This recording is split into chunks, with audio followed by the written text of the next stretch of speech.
डिस्ट्रिक्टों में, देहातों में हमारे बच्चे एमबीबीएस, जेई में, इंजीनियरिंग में और कई स्पेशल कोर्सेज में, खासतौर से मेराइन में जो शिपिंग के अंदर होता है, तो हमारे बच्चे इसके अंदर नहीं जा रहे हैं क्योंकि बेस स्ट्रांग नहीं है। अगर बेस स्ट्रांग हुआ बच्चों का तो बच्चों की हाई एजुकेशन भी बहुत स्ट्रांग होती है। इस रचना में आज मैं तिमरिस के सेक्रेटरी शफीउल्लाह साहब से तिमरिस के हेड ऑफिस में जाकर मुलाकात किया। तफसील से मेरी बातचीत उनके साथ में। एक बेहतरीन ऑफिसर है और जिससे तिमरिस इंशाल्लाह डेवलप होगा। मैंने उनको वाज़ेह तौर पर कहा कि सबसे पहले स्कूल्स के इसके अंदर स्टेट एजुकेशन पॉलिसी को तब्दील किया जाए, नया लेके आया जाए, जैसा कि नेशनल एजुकेशन पॉलिसी है एनईपी, उसी तरह स्टेट एजुकेशन पॉलिसी को इंट्रोड्यूस किया जाए और बिलखुसूस तिमरिस के अंदर। और जो डिस्ट्रिक्ट के कोऑर्डिनेटर्स है, एकेडमिक कोऑर्डिनेटर्स, ये लोग ना कोई बीएड है, ना कोई एमएड है, ना कोई एमफिल है। ऐसे अहमकों को रखा गया जिससे बच्चों का एजुकेशन डेवलप नहीं हो रहा है। तो मैं बोला उन अहमकों के ऊपर इंक्वायरी हो जाए, आप ऐसे लोगों को उखाड़ के फेंक दीजिए जिससे बच्चों का मुस्तकबिल सही नहीं हो रहा। शफीउल्लाह साहब ने कहा कि बताइए क्या करना चाहिए। तो मैं बोला सबसे पहले चेंज होना चाहिए, चेंज, हमको चेंज चाहिए। हमारी गवर्नमेंट, कांग्रेस गवर्नमेंट, रेवंत रेड्डी साहब करोड़ों रुपए बढ़ा दिया है बजट तिमरिस के लिए, गुरुकुलों के लिए। अच्छे से खाना मिल रहा है, अच्छे से लिबास, ड्रेस, पढ़ाई मिल रही है। तो लिहाजा सबसे पहले ये बेसिक एजुकेशन को स्ट्रांग किया जाए और एकेडमिक कोऑर्डिनेटर्स को चेंज कर दिया जाए। और एकेडमिक हेड वो भी एक क्वालिफाइड नहीं है, ना उन्हें एमएड है, ना बीएड है, ना पीएचडी है, ना एमफिल है। उसको एकेडमिक हेड कैसा बना सकते हैं? उसमें चेंजेस लेके आए। इसके साथ साथ मैंने कहा सबसे बड़ी चीज, हर डिस्ट्रिक्ट को एक सीओई, कॉलेज ऑफ एक्सेलेंसी लेके आया जाए जिसमें स्पेशलाइज्ड लेक्चरर्स को का तकर्रुर किया जाए। Physics, botany, chemistry, maths, zoology के लिए स्पेशलिस्ट, जैसा कि पार्कस के अंदर है। एक एक लेक्चरर्स को 1.5 लाख रुपया पे किया जाता। राजेंद्र नगर में है, आलगोल में है। क्यों ये चीजों को निजामाबाद में, महबूबनगर में, लंगोल्डे में, करीमनगर में, इस तरह के बड़े बड़े बेहतरीन डिस्ट्रिक्टों में, जो पुराने 11 डिस्ट्रिक्ट है, इसके अंदर लेके आया जाए। ये 11 कम से कम सीयू कॉलेजेस को स्पेशलाइज्ड लेक्चरर्स को अपॉइंटमेंट करके उनको लाखों रुपए देकर उनको लेके आए, ताकि हमारे बच्चे जेईई में, जेईई, नीट और एमसेट और उसके साथ साथ जो आईएमयू सेट बोलते, मेराइन इंजीनियरिंग जिसे कहा जाता है, जो समंदर के अंदर काम करते हैं इंजीनियर्स, जहाजों के अंदर। और उसके साथ साथ मैंने कहा कि स्पोर्ट्स के लिए 4-5 डिस्ट्रिक्ट को सिलेक्शन किया जाए जिसमें एथलेटिक्स, बॉक्सिंग और फुटबॉल। और मैंने कहा निजामाबाद, नागराम के लिए।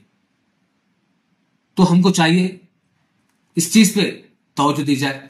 मैं आरएलसी साहब से, निजामाबाद के जिम्मेदार है, खाली आरएलसी बन गए नहीं कोई भी, तुम्हारी जिम्मेदारी बनती है कि क्या वीकनेस है, किस चीज को डेवलप करना है।